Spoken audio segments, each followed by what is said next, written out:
ध्यान से देखना, केस 1 पे ही बेस्ड है। एक और क्वेश्चन करेंगे। केस 1 क्या है? When the new partner brings his share of goodwill in cash. अच्छा क्वेश्चन है। Question number 26। A and B partners, A and B are partners in a firm sharing profits and losses in the ratio 3:2. तो 3:2 क्या हो गया? Old ratio. They admit C into the partnership for 1/5 share. C brings 30,000 as capital. तो capital लाने की entry normal होती है, cash to capital, cash to C's capital, ठीक है। C brings 30,000 as capital and 10,000 as goodwill.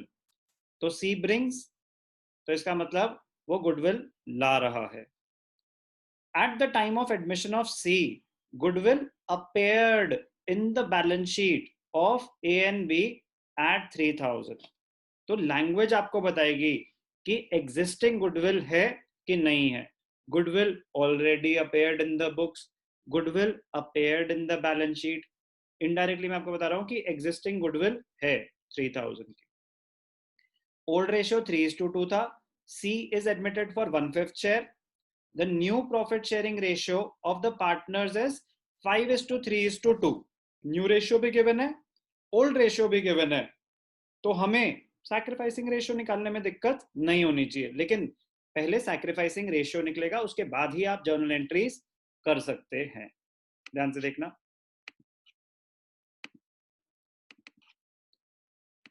Question में journal का format बनेगा, बट वर्किंग नोट्स जर्नल के बाद, वर्किंग नोट्स जर्नल के बाद, ये हमेशा ध्यान रखना, ठीक है ना। तो आप पहले जर्नल दिखाएंगे, फिर वर्किंग नोट्स दिखाएंगे, तो एक पेज छोड़ देना चाहिए जर्नल के लिए, फिर वर्किंग नोट्स। तो वर्किंग नोट्स में हम क्या दिखाएंगे, ध्यान से देखना।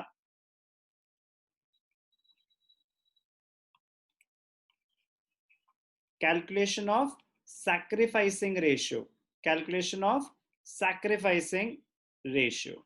सैक्रिफाइसिंग रेशियो का फॉर्मूला क्या होता है? Sacrificing ratio is old ratio minus new ratio. Partners कौन थे? ए एंड बी, 3:2, और न्यू रेशियो 5:3:2, ठीक है। तो ओल्ड रेशियो क्या था? पार्टनर्स कौन है? A B C. Old ratio 3:2, new ratio 5:3:2। Okay, अब एक एक करके। ए का सैक्रिफाइसिंग रेशियो, ओल्ड रेशियो क्या था? 3/5 माइनस 5:3:2। 5:3:2 मतलब 5/10। तो एलसीएम आ गया 10, 5 2 3 2 6 माइनस 5।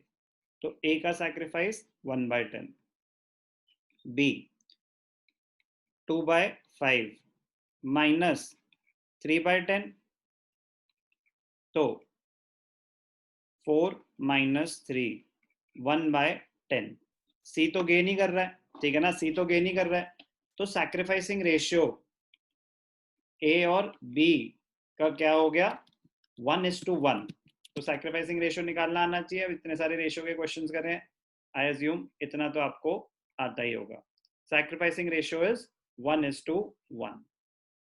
तो सैक्रिफाइसिंग रेशियो निकाले बिना हमें क्वेश्चन स्टार्ट नहीं करना चाहिए, गुडविल अगर ट्रीट कर रहे हैं तो। अब ध्यान से देखना,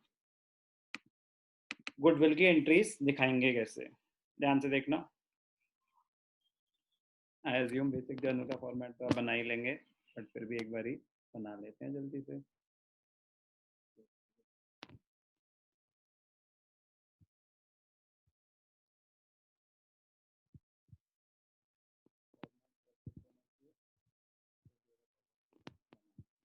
इमेजिनरी कॉलम होता है, बनाना चाहिए नीट, मतलब बोर्ड के पॉइंट ऑफ व्यू से। अगर 100 चाहिए तो इन चीज़ों का ध्यान रखना पड़ेगा।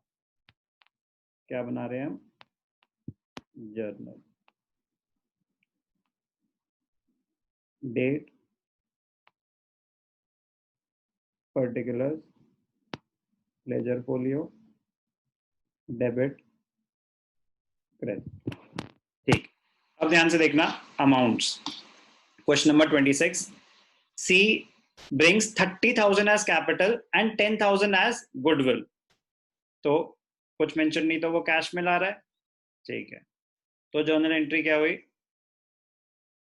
डेट हमें पता नहीं, cash account debited to C's capital account to, जो वो गुडविल लाया उसकी एंट्री क्या होती है, to premium for goodwill, to premium for goodwill account.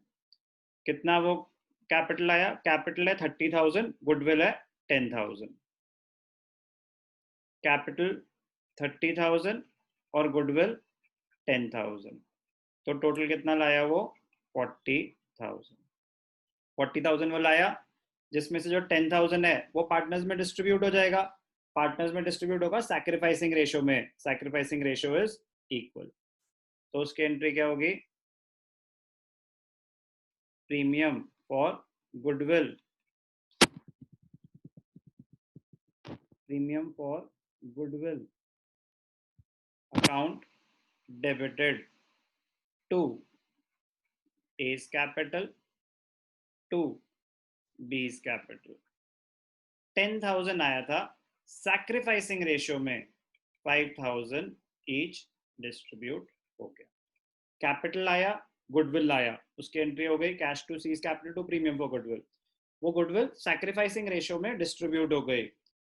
Existing goodwill जो है, ध्यान से देखना, at the time of admission of C, goodwill appeared in the balance sheet at rupees 3,000, तो existing goodwill है 3,000, old ratio था 3:2, existing goodwill old ratio में write off हो जाएगी। उसकी जर्नल एंट्री क्या होती है, capital account debited to goodwill, asset write off हो रहा है, A's capital account debited, B's capital account debited to goodwill account. Existing goodwill कितनी थी 3,000, वेरीफाई कर लेते हैं, एग्जिस्टिंग गुडविल थी 3,000, 3,000 की गुडविल राइट ऑफ हो जाएगी। ओल्ड रेशियो था 3:2, 3:2 मतलब 5, 5, 6, 6, 3 1800 और 1200। नरेशन हमेशा लिखनी चाहिए, तो पहले की नरेशन हो जाएगी capital and goodwill introduced by the new partner, ठीक है, फिर goodwill distributed among the sacrificing partners in their sacrificing ratio, फिर लास्ट चीज existing goodwill written off, existing goodwill written off। Last चीज हमेशा आपको क्वेश्चन में ध्यान देना चाहिए कि गुडविल विड्रॉ तो नहीं हो रही, कुछ मेंशन नहीं है तो गुडविल विड्रॉ नहीं हो रही, गुडविल बिजनेस में रिटेन हो रही होगी। रिटेन हो रही है तो कोई एडिशनल एंट्री नहीं, अगर विड्रॉ हो रही होती तो एक एडिशनल एंट्री पास हो जाती, partners capital account debited to cash और बैंक अकाउंट। Question number 26।